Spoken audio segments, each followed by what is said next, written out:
Le sport business subit aujourd'hui les conséquences de ces dérives financières. Bien sûr, les enjeux économiques et la logique de la rentabilité ont remplacé l'esprit sportif. La dérive entraîne le dopage, la perte de sens des résultats sportifs, mais aussi souvent le trucage des résultats, la corruption, le blanchiment de l'argent sale. Certains proposent pourtant un sport régulé, où le fair play et l'éthique sportive retrouveraient toute leur place. Cette parole d'auteur est confiée à Jean-Jacques Gouguet, chercheur au Centre de droit et d'économie du sport et membre de l'Association internationale des économistes du sport. Sport et économie, il est très difficile de résumer simplement les relations entre le sport et l'économie dans la réalité sportive telle que nous l'observons au Centre de droit et d'économie du sport depuis une trentaine d'années est très complexe. En effet, le sport constitue aujourd'hui un phénomène social total et tout le monde peut constater qu'on ne peut pas ouvrir un journal, écouter une radio, regarder une chaîne de télévision sans qu'il y ait des informations sportives. Alors, cela signifie que les enjeux économiques du sport vont être tout à fait considérables. Quel est le poids économique du sport? Quel est l'impact économique et le coût des Jeux Olympiques de Londres? Quel va être éventuellement l'impact de l'Euro 2012? Les joueurs de football sont-ils trop payés? Le football européen est-il au bord de la faillite? Des questions très importantes par rapport au poids économique en particulier. On estime que le chiffre d'affaires du sport, c'est de l'ordre de 3% de la valeur du commerce mondial. Mais on estime également que c'est 1,5 à 2% du PIB des pays industrialisés. Alors ceci pose de multiples problèmes, en particulier ces chiffres sont soumis à contestation, l'absence de comptes satellites du sport. Il est admis d'une part que l'information sportive est très difficile à mobiliser, mais il est admis également que le sport lui-même est très difficile à définir. Où commence le sport? Quelle différence y a-t-il entre sport et activité physique par exemple?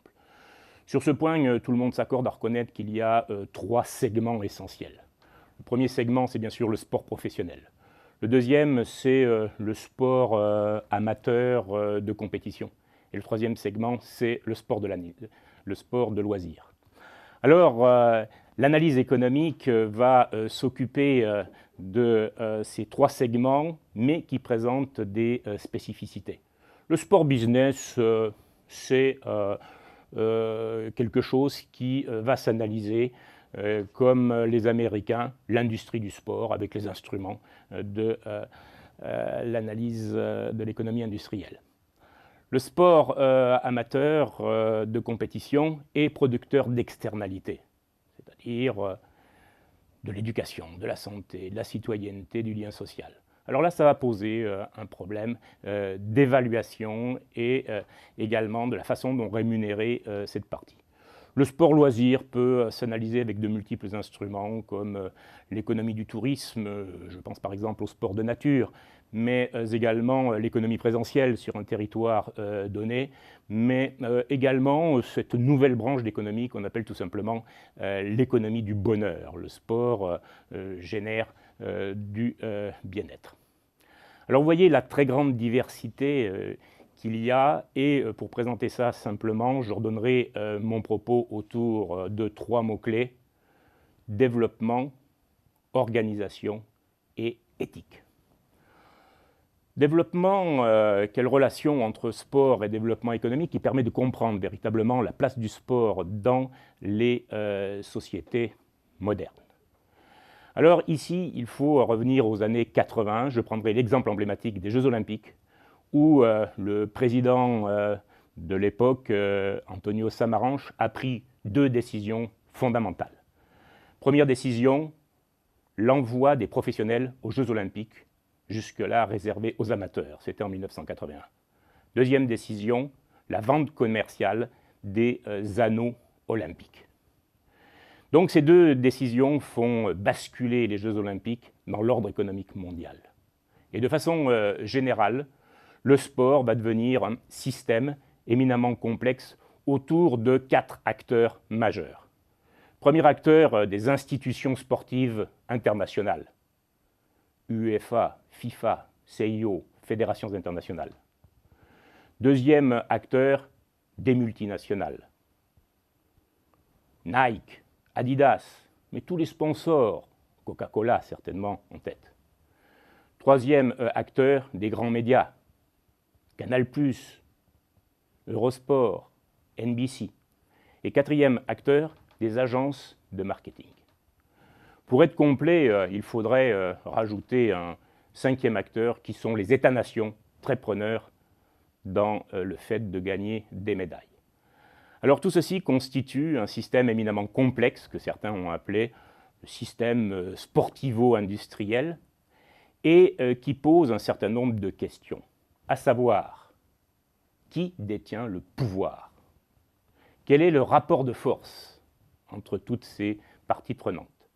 Et une question de fond qui est essentielle, est-ce que la logique financière risque de l'emporter sur la logique sportive? Donc nous voilà arrivés à mon deuxième mot-clé, organisation. Comment trouver un modèle d'organisation du sport pour réaliser un équilibre entre la concurrence économique d'un côté et une compétition sportive équilibrée de l'autre? Comment éviter que les plus riches, éventuellement, ne gagnent systématiquement? La réponse donnée a été qu'il fallait réguler. Par rapport à cette idée de régulation, deux modèles existent au monde. D'une part, le modèle américain des ligues fermées. Modèle américain des ligues fermées, cela signifie que le ticket d'entrée, il est financier. Pour rentrer dans la ligue, on paye. Ensuite, il n'y a plus de descente, par exemple. Et les Américains ont inventé un certain nombre d'instruments de régulation, contrairement à ce qu'on pourrait penser au pays de l'hyperlibéralisme. Le monde du sport est éminemment régulé. Donc avec des instruments comme ce que l'on appelle la draft, avec le salary cap, un plafond salarial, avec le revenue sharing, la redistribution de revenus. Tout ça, encore une fois, pour trouver un équilibre entre concurrence économique et compétition sportive pour que, eh bien, on respecte ce que certains appelaient la glorieuse incertitude du sport, mais qu'en économie, eh bien, on appelle l'équilibre compétitif. À côté de cela, vous avez le modèle européen. Modèle européen qui est beaucoup plus compliqué à réguler parce que c'est un modèle de ligue ouverte qui se fait sur critères sportifs de montée et descente. Si on gagne, on monte. Si on perd, on descend. Donc contrairement au modèle américain où l'objectif était la maximation du profit, le modèle européen, l'objectif des clubs est plutôt la maximation de la victoire sportive sous contrainte budgétaire. Le modèle français est un bon exemple d'organisation avec trois piliers, à savoir donc eh bien, la solidarité, la redistribution pour les revenus, la formation de talents sportifs et le contrôle, la Direction nationale de contrôle et de gestion. Donc ce modèle est efficace, mais le problème est que autant, si on prend l'exemple du football, le championnat français est un des plus équilibrés du 5 majeurs européens, autant, vous le savez, les clubs français eh bien, réussissent très très mal en championnat européen. Donc il est venu l'idée qu'il fallait entrevoir une régulation maintenant au niveau européen.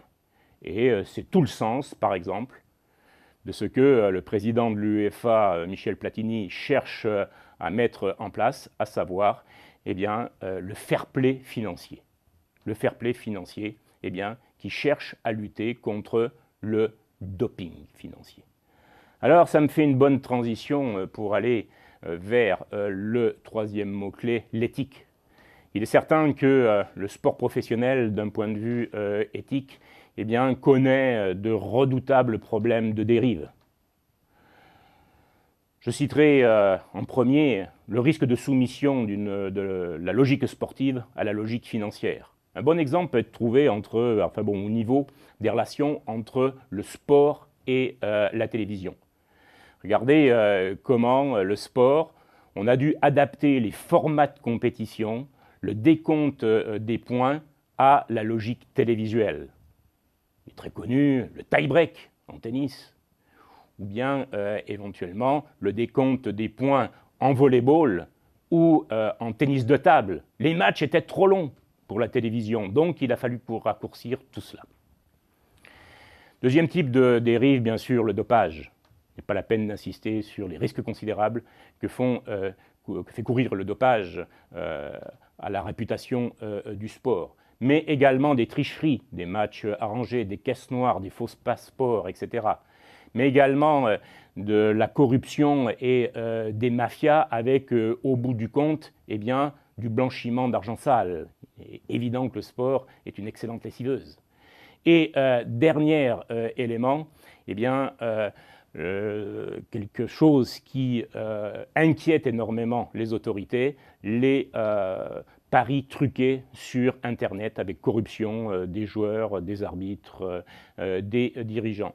Donc tout ça pour dire que le sport professionnel n'échappe pas aux dérives de n'importe quelle activité économique. Alors je ne voudrais pas finir sur une note aussi pessimiste.